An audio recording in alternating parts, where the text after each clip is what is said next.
Oma Opa, kita bertemu kembali dalam acara Perlensia. Tema hari ini adalah sampai masa tuamu. Ayat yang mendasari adalah dari kitab Yesaya pasal 46 ayat yang keempat. Dan acara ini akan dipimpin oleh Pendeta Iwan Triwahyudi. Pengiring pujian oleh Bapak Irianto dan Ibu Sevanya.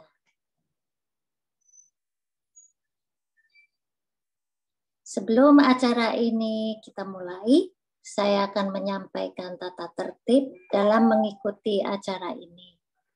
Yang pertama, selama acara berlangsung, semua suara nanti akan dimatikan dulu, supaya suara MC dan pembicara bisa terdengar jelas.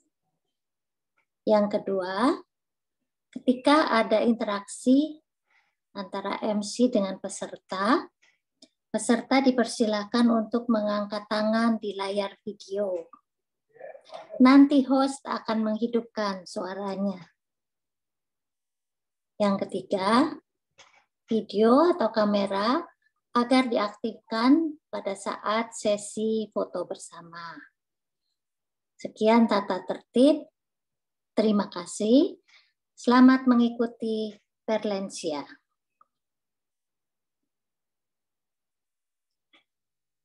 Baiklah, Ibu Bapak, Oma Opa, kita bernyanyi memuji Tuhan dan kita minta Pak Irianto dan Ibu Sevanya untuk memimpin pujian kita. Kami persilahkan Pak Irianto dan Ibu Sevanya. Selamat pagi Bapak Ibu, Om Tante. Senang sekali bisa bersama-sama di sini mengikuti persekutuan kita pada pagi hari ini. Apalagi tadi pagi begitu dibuka, wah udah ramai sekali semuanya. Kita mau bersyukur karena selama ini Tuhan sudah menyertai kita, memberkati kita, memberikan kekuatan kepada kita. Mari kita memuji Tuhan dengan lagu Di Jalanku diiringi oleh Tuhan.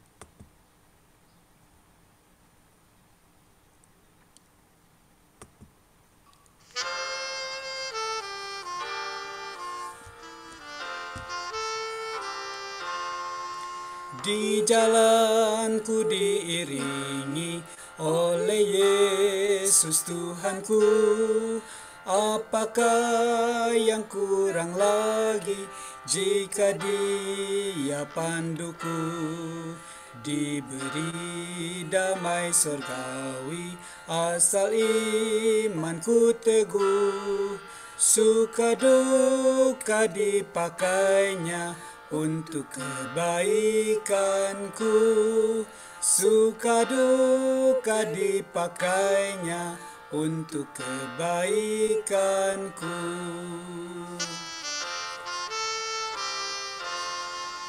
Di jalanku yang berliku, dihiburnya hatiku, bila tiba pencobaan, dikuatkan imanku.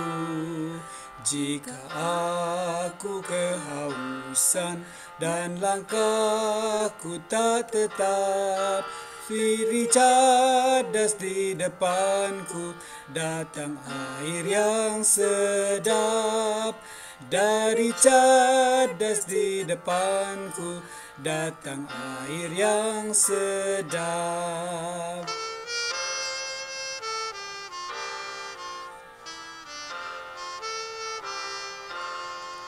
Di jalanku nyata sangat kasih Tuhan yang mesra, dijanjikan perhentian di rumahnya yang bakar.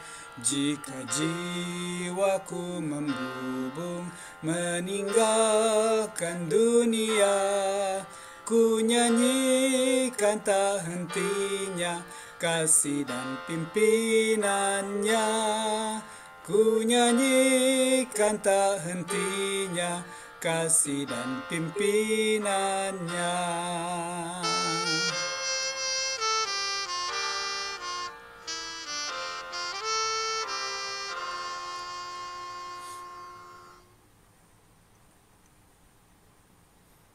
Ibu Bapak, Oma Opa, mari kita bersama-sama berdoa. Bapa yang Maha Kasih, yang kami kenal melalui putramu, Yesus Kristus. Kembali kami menghadap hadirat-Mu di pagi ini dalam acara Perlensia.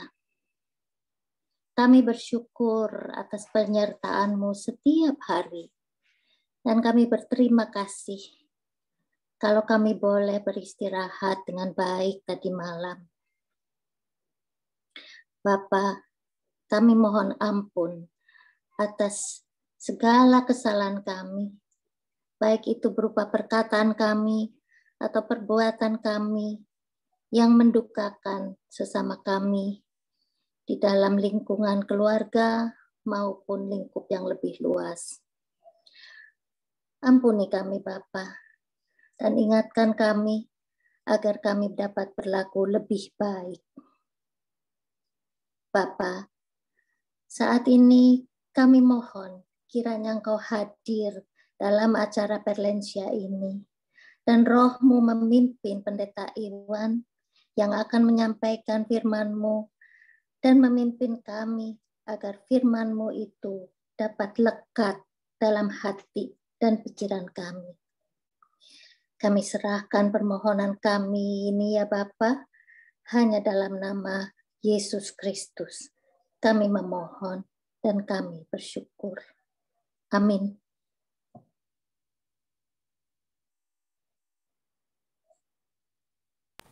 Silakan Mbak Ed. Ya, mari kita memuji Tuhan lagi dengan lagu Tuhan tuntun aku Tuhan Allah. Kita mau minta supaya Tuhan memimpin kehidupan kita menghadapi masa-masa di depan kita, dan kita percaya kalau kita minta Tuhan yang pimpin, maka Tuhan itu akan memimpin kehidupan kita dengan tangannya yang kuat.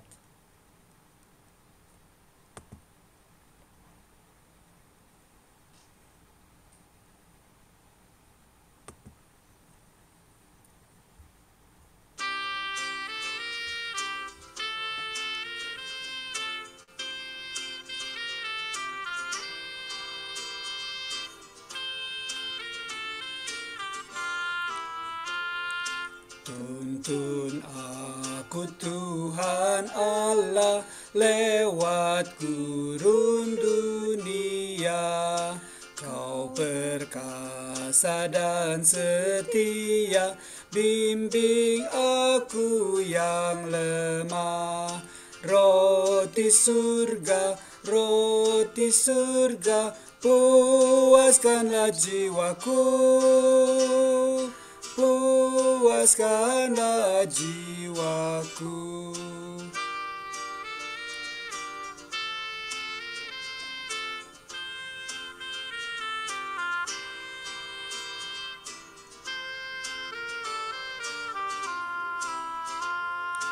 Buka sumber air hidup, penyembuhan jiwaku, dan berjalanlah di muka dengan tiang awan-Mu.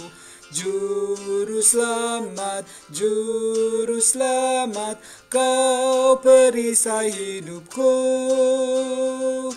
Kau perisai hidupku.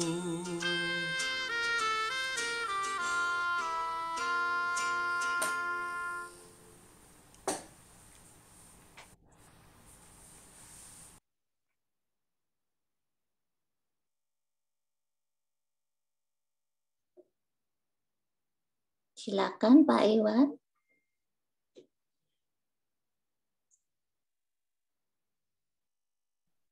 Baik Ibu Eti, Bapak Oma, Bapak Ibu yang dikasih Tuhan, kita bersama akan mendengarkan firman Tuhan dan kita akan lebih dahulu berdoa. Mari kita satu di dalam doa. Tuhan, Gembala kami yang baik, yang tidak pernah meninggalkan kami dalam keadaan apapun, kami sungguh mengucap syukur ketika pada pagi hari ini, di hari ke-22 di tahun yang baru, kami bersama kembali dapat dipertemukan walaupun secara virtual di dalam persekutuan lansia secara online, yaitu dalam Perlensia. Semua berlangsung bukan karena kekuatan kami, tetapi semuanya berlangsung karena anugerah Tuhan. Dalam anugerah Tuhanlah yang memungkinkan kami tetap ada seperti sekarang ini, dalam keadaan baik dan sehat, walaupun kami tidak lepas dari berbagai pergumulan hidup dan persoalan yang seringkali mendera hidup kami. Kami percaya bahwa di dalam pertolongan dan kasih setia Tuhan, Engkau tetap menopang dan memelihara kami. Dan oleh karena itu, ketika kami kembali diberi kesempatan untuk disapa oleh Tuhan dan merenungkan sebagian dari firman-Mu, itulah juga bentuk dari pemeliharaan Tuhan. Kami hendak menyambutnya, dan biarlah kiranya Tuhan menolong kami dengan kuat kuasa Roh Kudus-Mu yang menerangi hati dan pikiran kami, yang memampukan kami untuk mengerti dan juga melakukan setiap kehendak Tuhan. Ampuni segala dosa dan kelemahan kami. Di dalam nama Kristus kami berdoa dan kami bersyukur. Amin. Ya Bapak Ibu, Opa Oma, saya hendak membagikan mau share screen ya. Oke.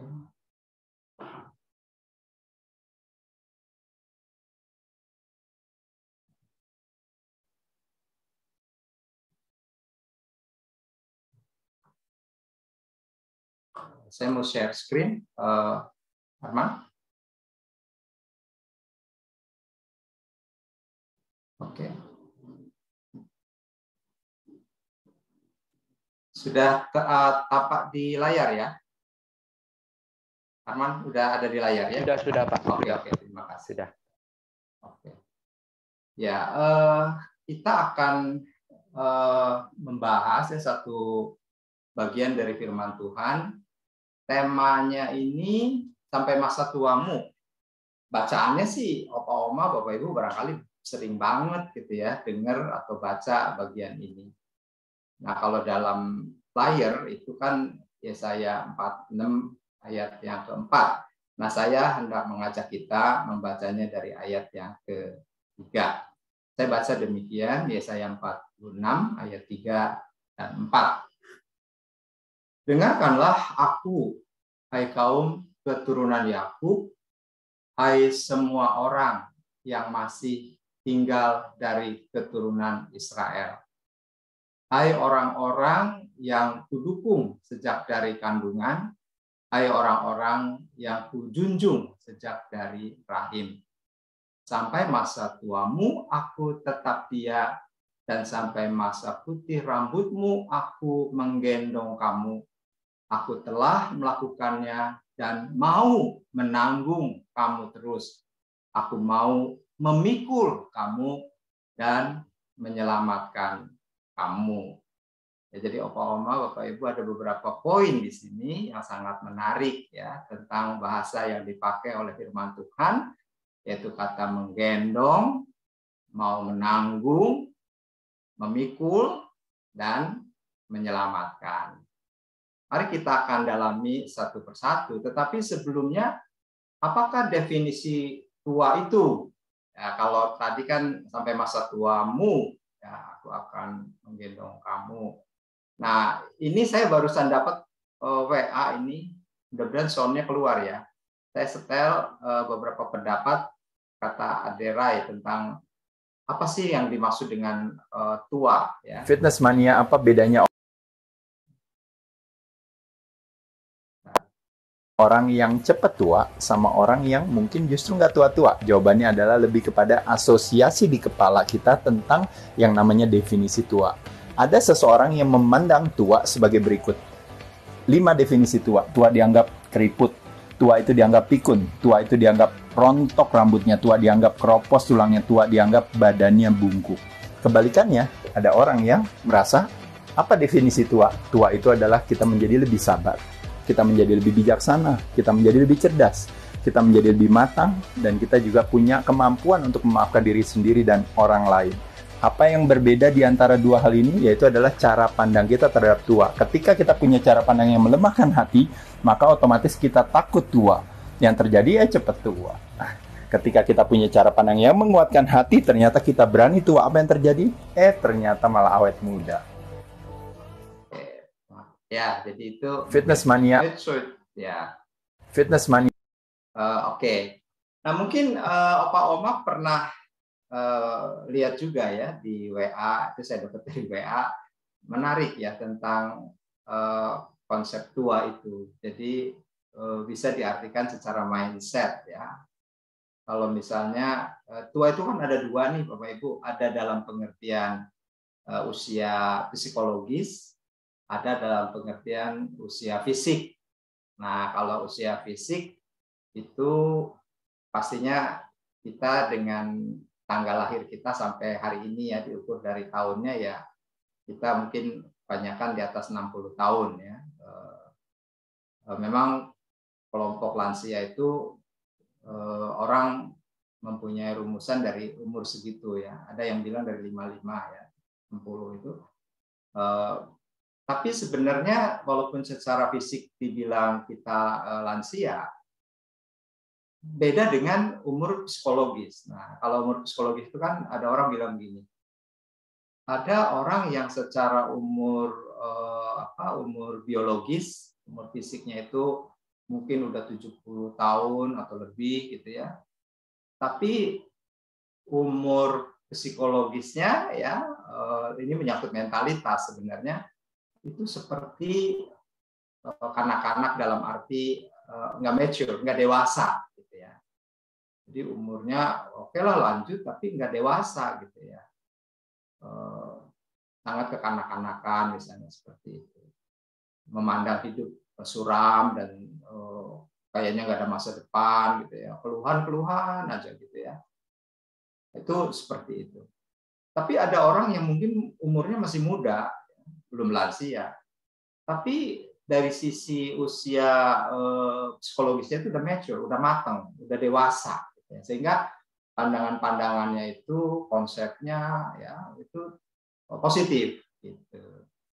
Nah biasanya memang saling berpengaruh sih, Opa Oma, Bapak Ibu ya, antara yang usia secara psikologis, karena itu juga dipengaruhi dengan usia biologis kita.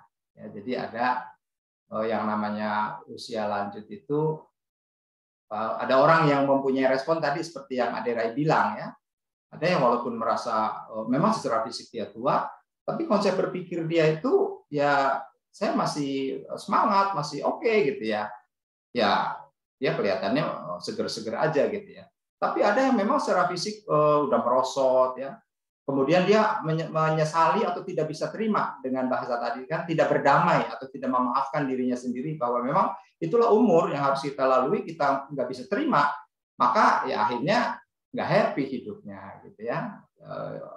Jadi suram gitu ya kan, jadi nggak awet muda dan seterusnya. Jadi umur biologis boleh tua, tapi semangat tetap muda. Makanya kalau bahasanya Paulus itu bahwa jangan tawar hati, kata Paulus ya dalam Korintus 4 itu, bahwa nggak boleh tawar hati itu dalam pengertian walaupun tubuh jasmania kita itu merosot, tapi manusia batinia yaitu iman, rohani, semangat kita ya nggak boleh merosot. Gitu. Nah kita akan bicara tentang mengapa misalnya ada ayat yang mengatakan kita tuh mesti digendong sama Tuhan, mesti dipikul sama Tuhan. Berarti ada latar belakang gitu ya, yang melatar belakangi tentang orang-orang yang lanjut usia gitu, sampai perlu digendong, sampai perlu diberi semangat oleh firman Tuhan. Dan itu ditulis pada waktu orang Israel dalam pembuangan di zaman Yesaya sekian ribu tahun yang lalu, ya, lebih dari 2000 atau 3000 tahun yang lalu. Tapi kondisi orang tua masa lalu dan sekarang itu sepertinya sama, ya. Nah, apa sih yang kita temukan dengan pergumulan di usia lanjut, Bapak Ibu? Saya memakai teori dari buku, dan buku ini berdasarkan beberapa ahli yang meneliti tentang mengapa masa tua itu kebanyakan orang mengalami keadaan yang drop. Maka sekali lagi, mengapa firman Tuhan itu perlu buat kita? Karena kenyataannya ya kita walaupun bagaimanapun ya kita akan mempunyai pergumulan yang hampir sama. Ini penelitian bukan hanya untuk orang Asia, tapi juga di Amerika, juga di Amerika Latin ya. Nah, ada sebuah sindrom namanya sindrom sarang hampa. Nah, Bapak Ibu, Opa Oma mungkin pernah mendengar ini. Jadi sindrom sarang hampa ini maksudnya adalah adanya perasaan kehilangan. Jadi kehilangan yang dimaksud adalah kehilangan kendali atas anak-anak gitu ya, yang tadinya kita coba bayangkan waktu anak itu masih dalam kandungan ya, bagi seorang ibu, bagi seorang ayah yang masih aktif waktu itu bekerja untuk nyekolahin dan seterusnya, sampai ketika dewasa lalu menikah, lalu mereka keluar dari rumah gitu ya. Yang tadinya mungkin anak 7 juga semuanya pada bubar gitu ya, jadi anak 7 anak 1 sama aja gitu ya. Ketika semuanya udah berkeluarga ya orang tua ya kembali. Makanya ada sebuah kuis yang mengatakan pilihanmu apa dari sekian banyak itu. Ketika harus mencoret gitu ya, apakah anak, istri, mertua dan seterusnya. Dan kebanyakan orang ketika saat-saat seperti itu pada akhirnya mencoret semuanya. Dan satu yang tidak dicoret, ketika ditanya, mengapa kamu nggak coret istrimu?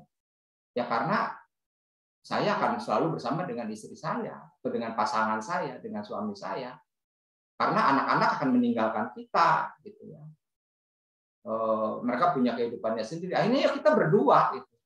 Jadi orang Sunda bilang awet rajet, gitu ya. Sesebel-sebelnya pasangan kita, ya, apakah suami atau istri, kita masih beruntung ya masih ada suami, masih ada istri.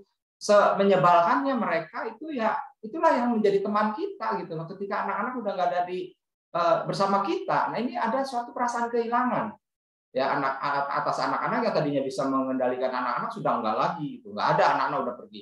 Terus merasa tidak bermakna lagi bagi anak-anak, karena anak-anak yang dulu kalau kita bilangin nurut gitu ya, mau dengerin, sekarang kadang bertolak belakang karena memang orang misalnya anak-anak milenial dengan anak-anak kita yang dengan diri kita yang generasi baby boomer gitu ya, angkatan 50-60 gitu ya, kelahiran kita, yang nggak nyambung gitu dalam mendidik anak, mendampingi gitu ya. Nah, kita seringkali bawanya maunya kita gitu, anak juga bawanya maunya dia, anak-anak milenial itu. Nah ini kemudian orang tua merasa nggak bermakna.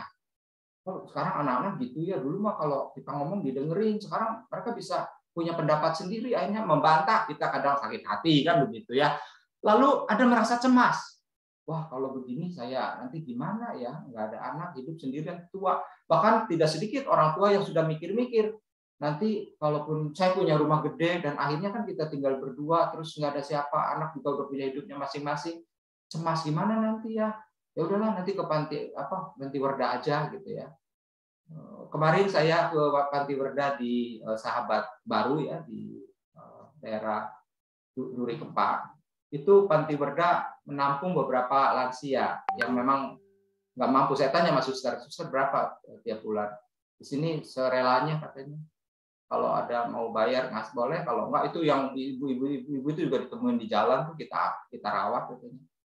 Orang umur 70, hampir 80 ya, ibu, oma-oma itu. Jadi ya begitulah ya. Apalagi yang tidak ada keluarga, ada yang ada keluarga aja kadang ya anak punya dunianya sendiri. Lalu merasa diabaikan dan ditelantarkan. Nah, ini seringkali ya menjakiti kita nih para opa-oma ya. Karena anak-anak kayaknya ya mereka punya dunia sendiri, punya keluarga sendiri, sibuk gitu ya. Akhirnya ketika kita tidak bisa merespon dengan baik, kita merasa ditelantarkan gitu loh. Terus kehilangan pasangan hidup. Nah, ini juga saat yang penting. Bayangkan 40 tahun, ya 45 tahun, bahkan ada yang 50 tahun lebih dengan pasangan hidup kita, dengan awet rajet tadi ya. Ya tetap aja kita, orang Sunda bilang awet rajet, walaupun berantem ya tetap aja kita suami istri gitu ya. Nah, ketika hilang, ada kehilangan itu. Ya. Nah, lalu yang terakhir adalah takut terhadap kematian. Ini harus jujur. Kalau nanti mati gimana? Pada orang berpikir matinya gimana ya? Menyakitkan nggak ya? Menyusahin orang nggak ya? Nah ini opa-oma ini merupakan suatu sindrom ya. Lalu ada krisis identitas pada akhirnya. Perasaan kesepian, terus adanya kehampaan, dan perasaan tidak dibutuhkan lagi yang secara bertahap berdampak dan berpengaruh negatif terhadap kesehatan. Jadi Bapak Ibu, memang pikiran itu sangat kuat, ya. Mental itu sangat kuat mempengaruhi fisik kita. Jadi kalau kita berpikirnya negatif, lalu kemudian kita sakit, yang kita pikirkan ya sakit beneran. Saya pernah dampingin opa oma Bapak Ibu. Ibu itu sakit emah. Saya masih ingat ini peristiwa. Dia sakit emah, saya kunjungi, saya besuk gitu ya. Ya kita berdoa biasa, saya kuatkan dia. Tapi selalu mengeluh, saya mau mati aja, pasti saya mati nih. Padahal cuma sakit emah. Ibunya mati mulu. Akhirnya benar jam 3 pagi meninggal. Saya ditelepon. Pak, mama saya udah meninggal. Waduh, meninggal. Sakit emah ya. Sebenarnya dengan peromah juga selesai kan, karena nggak akut, saya tahu persis. Tapi karena pikiran dia pengennya mati aja, jadi mati beneran. Jadi itu juga berpengaruh pada kesehatan loh, Pak Oma ya. Jadi kalau memang kita merasakan semuanya itu, kemudian kita tidak happy dan merasa kemudian ya apalagi kehilangan iman gitu ya, itu akan berpengaruh kepada kesehatan kita, makin ngedrop kita ya. Oke. Nah, lalu yang terakhir, ada keterbatasan finansial. Kalau udah pensiun, udah usia lanjut, ya ada orang bilang gini, uang orang tua adalah uang anak. Walaupun mereka udah berkeluarga, ya orang tua punya uang pasti kasih supply sama anak-anak ya. Tapi uang anak belum tentu uangnya orang tua. Ya, begitulah. Jadi belum tentu kita berharap misalnya kalau kita punya anak jadi aset masa depan gitu ya. Jangan berharap opa oma bapak ibu ya, karena mereka juga punya kebutuhannya sendiri. Jadi kalau bagusnya mah kita juga harus saving gitu ya, sebagai orang yang sudah lanjut usia. Jangan berharap pada anak, nanti kalau saya udah tua anak pasti, jangan berharap. Berharaplah sama Tuhan gitu ya. Karena ini PMO ini berlaku juga. Kalau kita punya uang semua pun untuk anak, tapi kalau uang anak belum tentu jadi uangnya kita. Ya, itu seringkali terjadi seperti itu.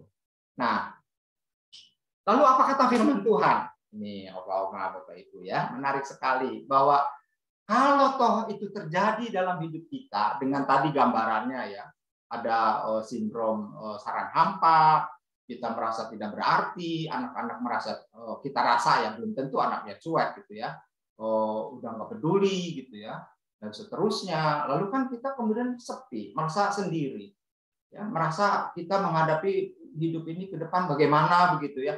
Nah di sini firman Tuhan berbicara. Kalau kita mengharapkan manusia siapapun itu termasuk anak, kita akan kecewa. Ya, karena mereka punya kehidupannya sendiri loh, Bapak Ibu, Bapak Oma ya. Nah, oleh sebab itu satu hal firman Tuhan mengingatkan kepada kita bahwa Tuhanlah yang akan menggendong kita. Oke, kita tetap berada dalam penyertaannya dan perlindungannya. Maaf, ibarat kata anak-anak sudah tidak, ya mungkin sudah karena sibuk gitu ya. Ya kita masih ada Tuhan kok yang tetap menyertai. Ya. Kemarin saya besuk ya di Panti Werda itu, ya saya tahu persis pergumulan dia. Ya. Tapi waktu itu saya tanya, gimana Oma di sini? Saya di sini lebih happy katanya. Maaf ya kalau sama anak, ya saya nggak usah cerita. Tapi dia lebih happy di sini. Ya saya bilang, iyalah Oma di sini banyak teman tuh bisa ngobrol. Mereka lagi kongko-kongko gitu, saya datang kan sekitar sore ya. Mereka lagi kongko-kongko habis mandi, dimandiin loh di situ tuh. Karena memang mereka banyak kan tidak berdaya. Lagi ngobrol seusia mereka gitu ya. Mereka happy menghadapi semuanya itu ya. Jadi Opa Oma, disitulah sebenarnya pekerjaan Tuhan. Coba ada nggak yang kebayang? Orang yang di pinggir jalan terlantar, oma-oma, tiba-tiba kok dia ada di tempat itu. Itu kalau bukan Tuhan yang merawat, ya, sehingga ada yayasan yang begitu baik sampai nggak harus bayar gitu ya. Justru dia menerima lansia yang sakit. Kalau Panti Werda yang lain kan menerima yang sehat, dia mah yang sakit yang dia terima di situ, yang nggak berdaya. Nah itu bagaimana terjadi? Itu Tuhan. Saya selalu imani dan amin itu Tuhan. Gitu loh, yang terus ada. Ya. Oma itu yang saya kunjungi juga itu karena Tuhan dia ada di situ. Ya, jadi disitulah Opa Oma, ketika saya kehilangan kontak sama Oma itu, tiba-tiba ada orang gereja gitu ya, tiba-tiba datang ke situ, mereka punya komunitas, datang ke situ, ketemu, lalu kontaklah ke saya jadi datang ke situ. Kalau enggak saya nggak bisa komunikasi karena terputus hubungannya sama oma itu.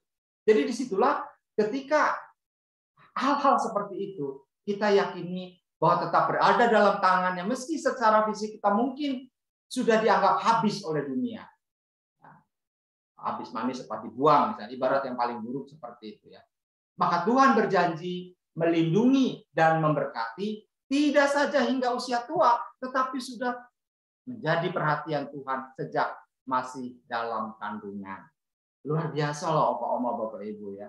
Jadi jangan kita mengeluh pada saat kita sudah tua gitu ya, bagaimana kita merasa enggak. Justru dari dalam kandungan, ketika kita muda, ketika kita kerja, ketika kita energi, ketika kita happy dengan keluarga kita, lalu kita sampai hari ini ke titik-titik terakhir kehidupan kita, maka sesungguhnya Tuhan itu bukan hanya sekarang masa tua menyertai dan menopang kita, justru dari dalam kandungan kita, di mana kita masih nggak ngerti apa-apa, disitulah Tuhan terus menopang dan menyertai kita. Maka ada lagu, tiap langkahku diatur oleh Tuhan. Kalau sudah seperti itu, nggak ada kita perlu cemas, ya, karena semua sudah diatur oleh Tuhan. Bahkan sejak dari dalam kandungan. Nah, apa yang dikasih Tuhan, apa yang dimaksud dengan mau menanggung di sini? Ya, kalau misalnya saya punya utang, saya nggak bisa bayar utang, ditanggunglah oleh teman atau siapapun. Ya udah Pak Iwan, saya bayar utangnya, ditanggung. Ya, artinya saya misalnya ada kesulitan, ya udah saya tanggung deh semuanya, di cover gitu ya. Jadi mau menanggung artinya Tuhan mau mengcover kita, mengcover hidup kita, Oma, Bapak Ibu. Menjadi tua, tubuh merosot dan melemah, tetapi bukan berarti berkat Tuhan pun ikut-ikutan merosot dan melemah. Tuhan tetap memberkati berapapun usia kita, Dia mau menanggung kita. Sekali lagi, sejak dari dalam kandungan aja berkat Tuhan itu udah nyata. Kalau Tuhan tidak berkati, kita nggak ada sampai hari ini dan umur sekarang.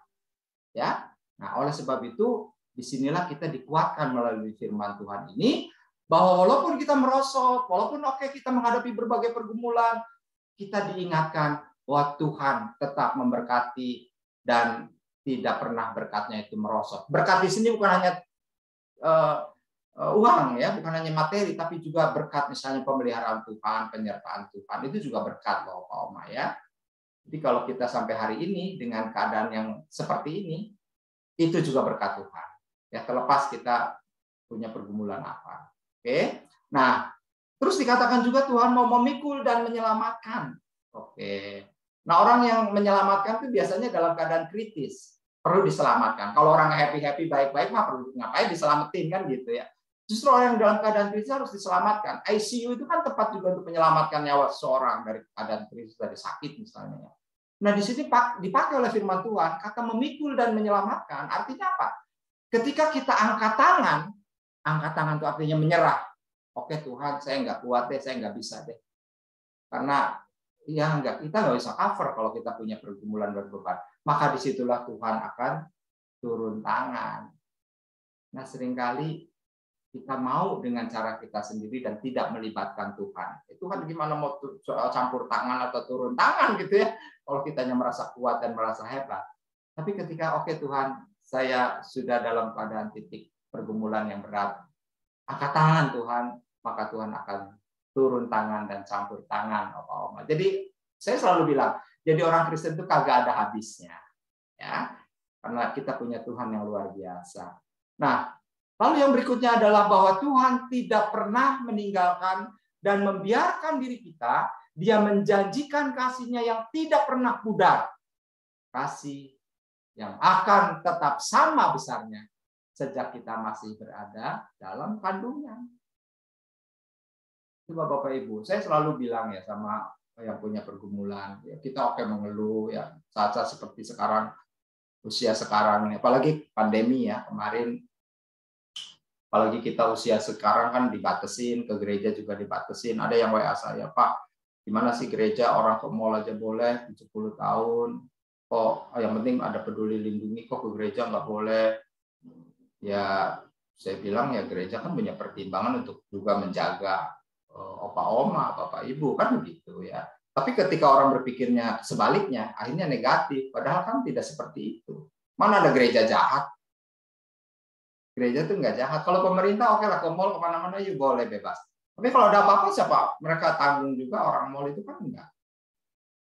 Jadi setidaknya ya kita diingatkan ya untuk menjaga diri, menjaga orang lain. Itu kan sebenarnya sayang sama lansia. Tapi kali berpikirnya bebas, berpikirnya terbalik. Dibatasi lah, gereja itu gimana lah, di mall aja boleh, ke gereja nggak boleh. Nah, padahal gereja punya niat baik. Oke, dilindungi supaya belum dulu deh semasa pandeminya belum bersih gitu kan. Tapi ya itulah realita manusia ya. Tapi nggak apa-apa, itu masukan buat gereja juga. Ya. Nah, di situ kita melihat bahwa sesungguhnya sekali lagi dalam keadaan apapun Tuhan selalu menyertai kita. Ya, Pak Oma ya, Bapak Ibu. Nah, lalu ini satu ayat ini dari Yosua 14 ayat 10 dan 11 tentang pengalaman Kaleb ya, dan Yosua waktu itu. Dia bilang begini. Jadi sekarang sesungguhnya Tuhan telah memelihara hidupku seperti yang dijanjikannya. Kini sudah 45 tahun lamanya sejak diucapkan Tuhan firman itu kepada Musa.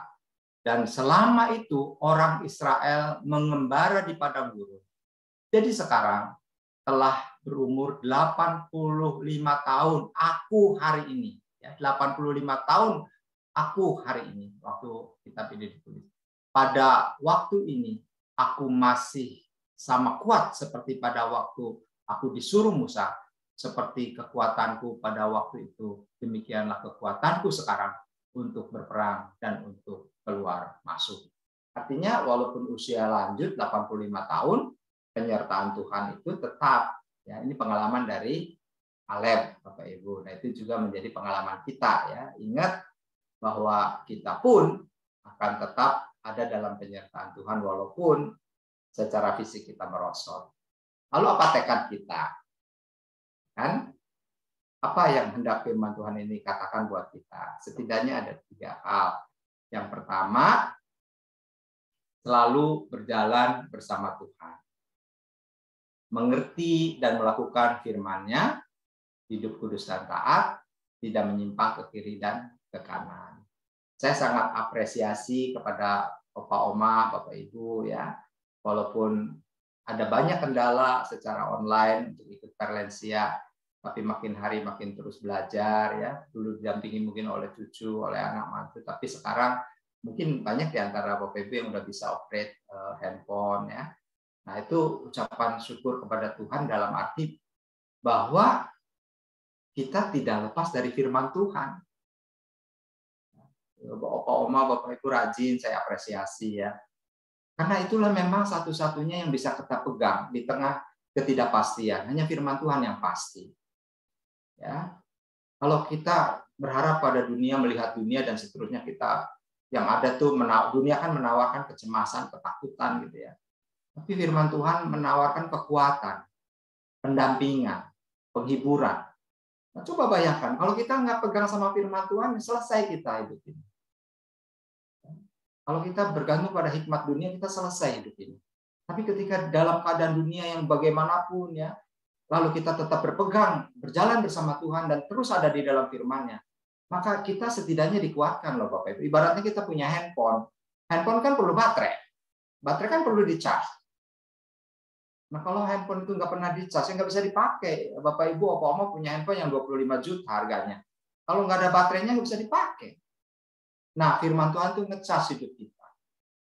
Jadi kalau kita setiap sebulan 2 kali, puji Tuhan lah. Belum kalau yang rajin doa pagi ya, di-charge terus. Jadi kita baterainya nggak pernah kosong, nyala terus, ya, nyala terus. Hidup boleh susah, tapi kita harus nyala terus. Iman tidak boleh merosot, kan begitu ya. Dunia boleh merosot, fisik kita boleh merosot, tapi iman kita nggak boleh merosot. Di situ firman Tuhan sangat berfungsi. Oke. Terus yang kedua, kita senantiasa bersyukur dan memuliakan nama Tuhan. Hidup dengan iman yang percaya sepenuhnya kepada Tuhan, maka Tuhan pun siap menggendong kita, sekalipun rambut kita telah memutih seluruhnya. Coba bayangkan Bapak Oma, kita punya cucu, misalnya kita mau gendong, tapi dia lari-lari terus, nggak mau digendong. Ya gimana kita sebagai orang tua atau Opa Oma bisa gendong kan gitu. Nah, seringkali dalam hidup kita lari dari Tuhan. Lelah baru kita siap untuk digendong. Jadi biarlah di dalam hidup ini kita jangan lari dengan pikiran kita, dengan pilihan kita sendiri, tapi kita melibatkan Tuhan, sehingga Tuhan selalu hadir di dalam setiap masalah hidup dan pergumulan kita. Lalu yang ketiga, tetap percaya bahwa berkatnya akan tetap tercurah. Penyertaan dan pertolongannya akan selalu kita alami. Jadi Bapak Ibu, biarlah ketika kita diingatkan bahwa Tuhan itu menggendong kamu, ya kata firman Tuhan, sampai masa tuamu, sampai putih rambutmu, maka disitulah kita percaya bahwa berkat Tuhan itu akan tetap tercurah dengan cara Tuhan yang seringkali nggak pernah kita pikirkan, dan disitulah ada penyertaan dan pertolongan Tuhan selalu kita alami. Nah, inilah kata penutup, jalani masa tua dengan penuh rasa syukur. Oke, seperti tadi Ade Rai bilang ya, mindset kita harus tetap menjalani hidup dengan penuh rasa syukur. Tetaplah berjalan bersama Tuhan hingga kita mencapai garis akhir sebagai pemenang. Bapak Ibu sekarang lagi berjuang. Saya juga udah 60 tahun ini ya. Kita berjuang untuk sama-sama menghadapi semua keadaan, pergumulan. Jangan sampai jadi orang-orang kalah, tapi orang-orang menang. Karena kita nggak jalan sendiri. Kita digendong oleh Tuhan, kita disertai oleh Tuhan. Tuhan menyertai dan memberkati kita. Amin. Terima kasih Pak Iwan. Firman-Nya sangat menguatkan hati. Ya Ibu Bapak, Oma Opa, kita harus ingat bahwa walaupun kita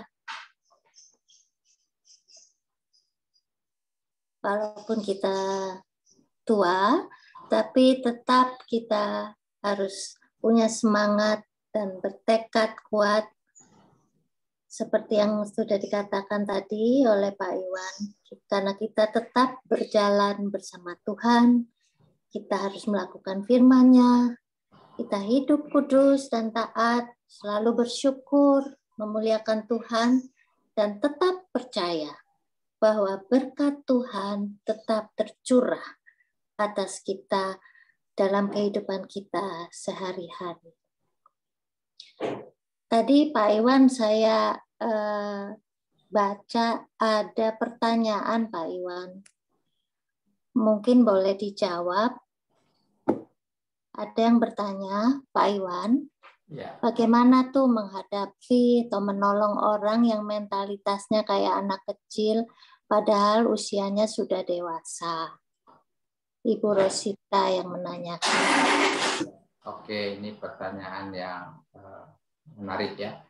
Jadi memang dalam hal kita menolong atau mendampingi, itu seringkali ada dua hal ya. Yang pertama adalah kondisi orang yang ditolong itu sendiri.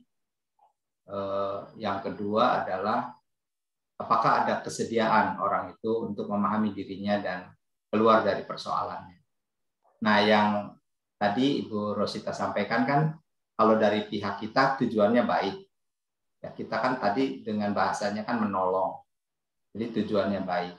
Tapi orang yang ditolong itu punya mentalitas infantil childish, kekanak-kanakan.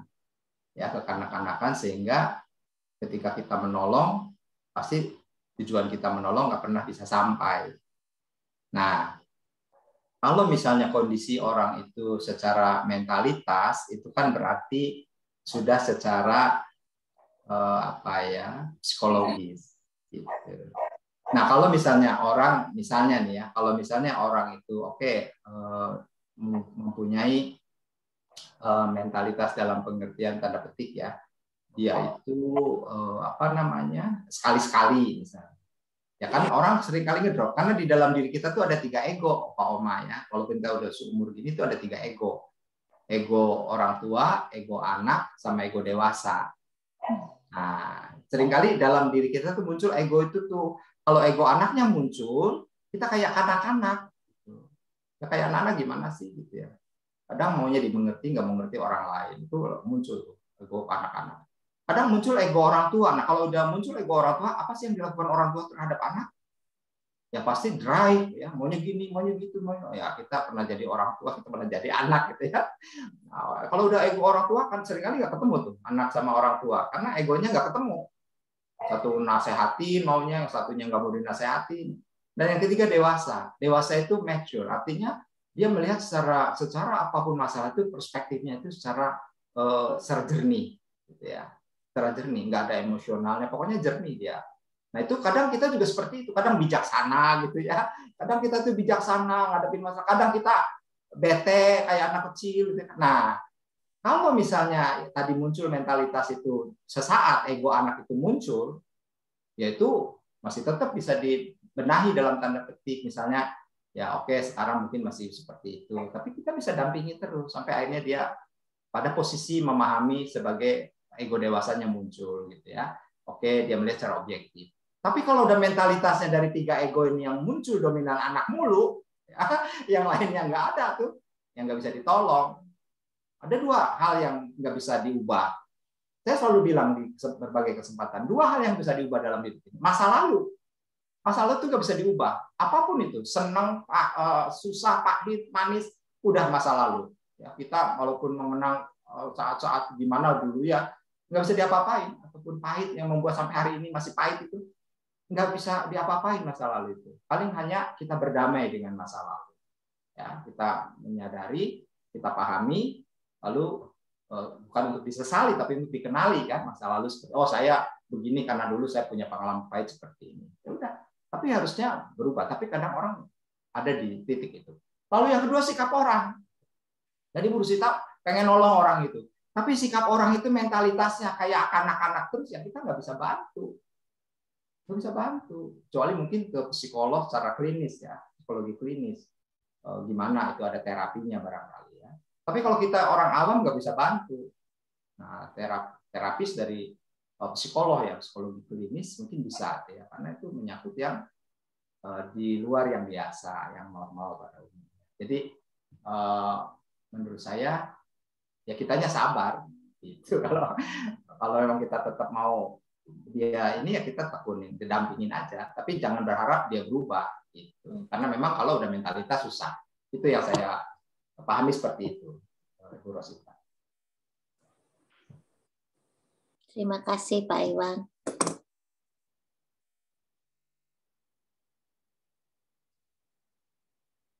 Baik, Ibu Bapak, Oma Opa.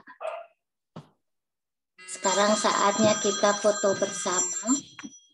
Tolong Arman membantu untuk kita difoto. Ayo mau Pak. Tunggu bentar ya.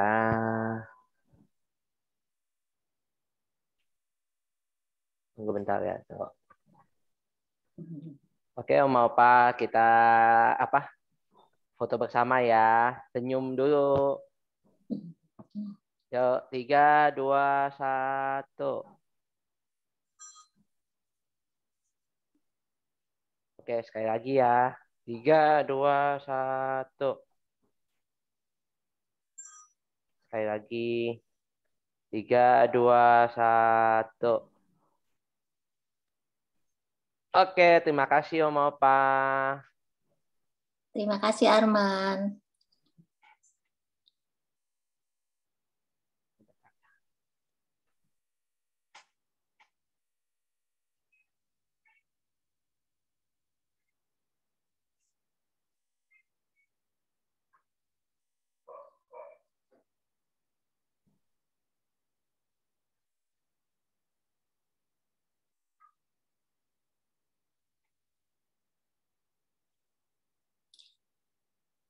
Silakan Pak Irianto untuk memandu kita menyanyikan lagu pujian Sampai Masa Tuamu. Ya, mari Bapak Ibu, Tante, Om, kita mengaminkan bahwa Tuhan akan menggendong kita. Tuhan akan menanggung kita, memikul kita, dan menyelamatkan kita seperti yang firman Tuhan hari ini katakan.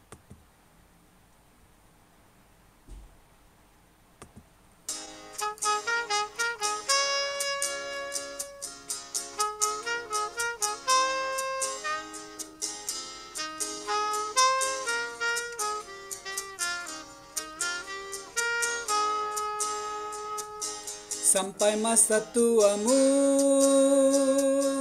aku Yesus tetap dia.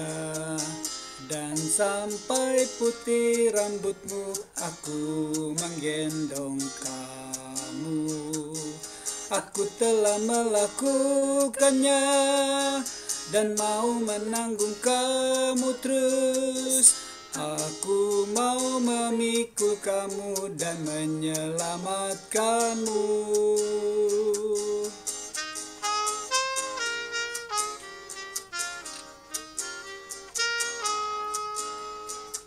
Sampai masa tuamu, aku Yesus tetap dia. Dan sampai putih rambutmu, aku menggendong kamu. Aku telah melakukannya dan mau menanggung kamu terus. Aku mau memikul kamu dan menyelamatkanmu.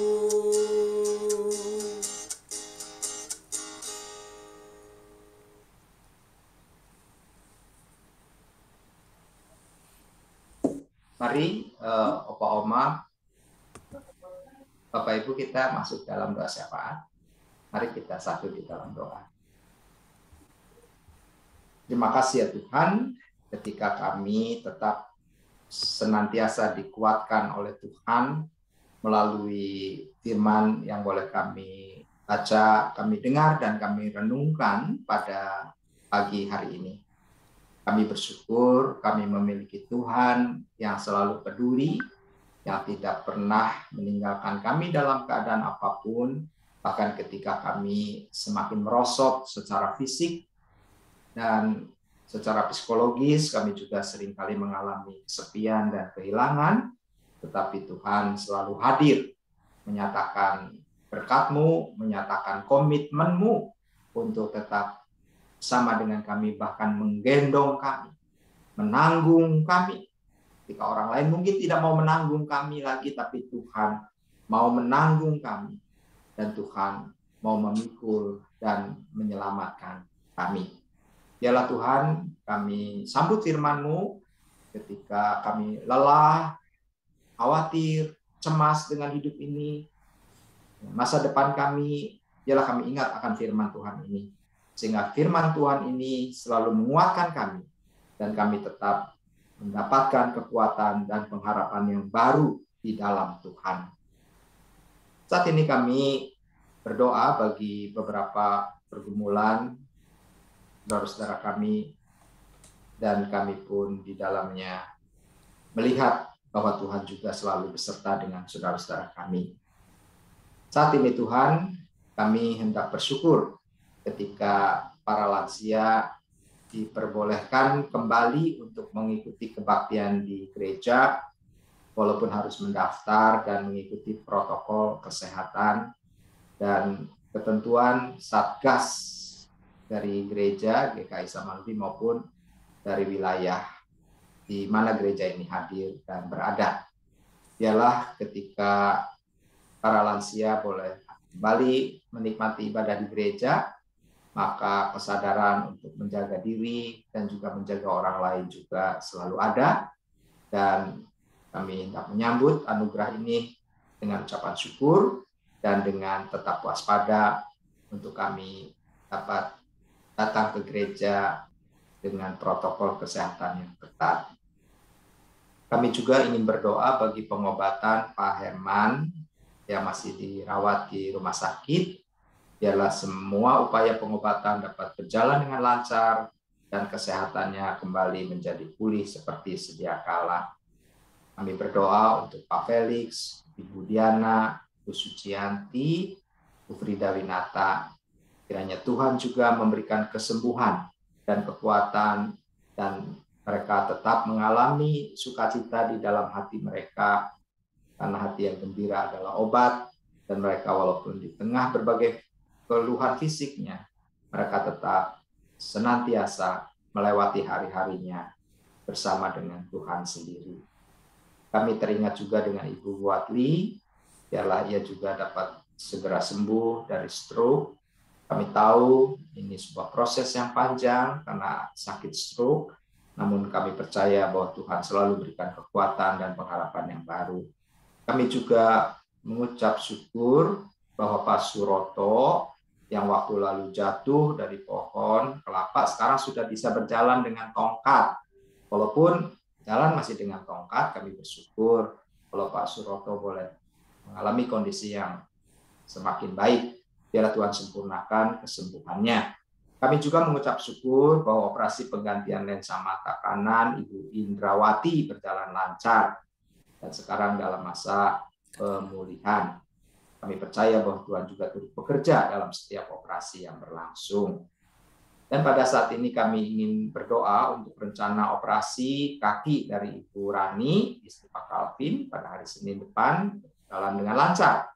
Juga pengobatan sakit dari Shirley, di mana ia mengalami bipolar, biarlah ia juga dapat diobati dengan baik, dan semuanya ada di dalam kasih setia Tuhan, Tuhan yang menolong dan memberkati segala upaya pengobatannya. Saat ini Tuhan, di tengah berbagai pergumulan dari saudara-saudara kami juga mengucap syukur untuk saudara-saudara kami yang berulang tahun di bulan Januari.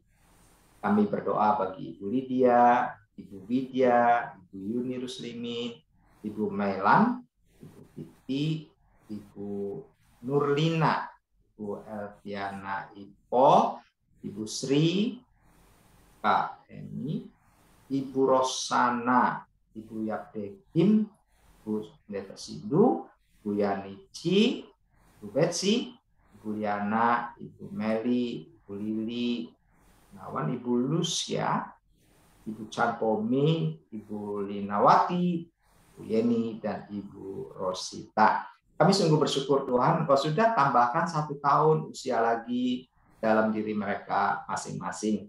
Kami percaya bahwa ketika mereka boleh melewati dan memasuki usia yang sekarang, maka di belakang itulah Tuhan sudah menopang dan menyertai. Ke depan pun Tuhan akan tetap menopang dan menyertai perjalanan mereka di tengah dunia yang tidak mudah ini. Biarlah Tuhan berikan kesehatan, kekuatan, penghiburan saat mereka menghadapi berbagai pergumulan dan jalan keluar bagi setiap persoalan yang mereka hadapi, karena Tuhan lebih besar dari persoalan-persoalan yang kami hadapi.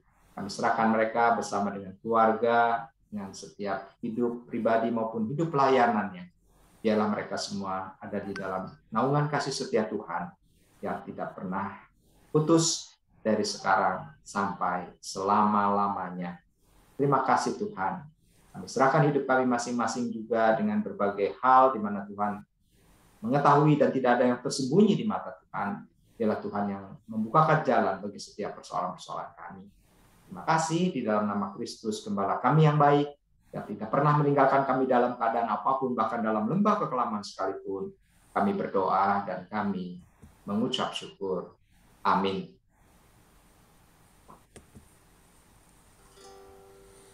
Bapa, terima kasih.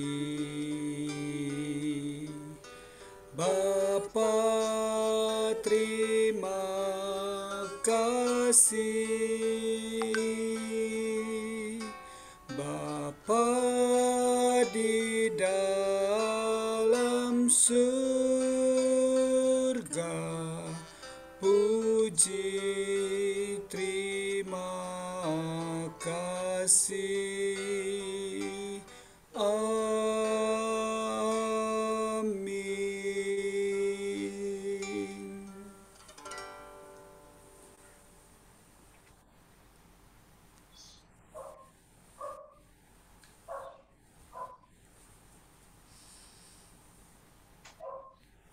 Terima kasih Pak Iwan, terima kasih Pak Irianto dan Ibu Sevanya. Terima kasih juga pada semua yang telah membantu sehingga acara Perlensia ini dapat berlangsung dengan baik dan lancar, dan tentunya kita berterima kasih kepada Tuhan. Ibu Bapak, Oma Opa, ada beberapa pengumuman yang ingin saya sampaikan. Acara Perlensia yang akan datang akan diadakan pada hari Sabtu tanggal 12 Februari pukul 8.30 dengan tema merayakan kasih sayang. Dan ayat yang mendasari adalah 1 Yohanes 4 ayat 7 sampai 21, dan acara ini akan dipimpin oleh Pendeta Lucia Dewijaya. Pengumuman yang kedua yaitu PA Dewasa akan diadakan pada hari Jumat 4 Februari tahun 2022 pukul 10 pagi. Temanya adalah kepercayaan diri. Ayatnya adalah 1 Samuel pasal 17 ayat 26 sampai dengan 50, dan acara ini akan dipimpin oleh Pendeta Maria Wesindu. Sekian pengumuman Ibu Bapak, Oma Opa, sampai kita berjumpa pula dalam acara Perlensia yang akan datang. Terima kasih, Tuhan kiranya memberkati kita semua. Amin. Terima kasih Bu Emi. Terima kasih. Terima kasih Pak Iwan. Pak Rudi, Bu Lisa, thank you. Sama-sama. Pak Iwan, terima kasih. Salam sehat buat semua. Terima kasih. Terima kasih. Oh iya. Pak Iwan. Pak Iwan, makasih ya. Oh iya, Terima kasih, Pak. Yuk.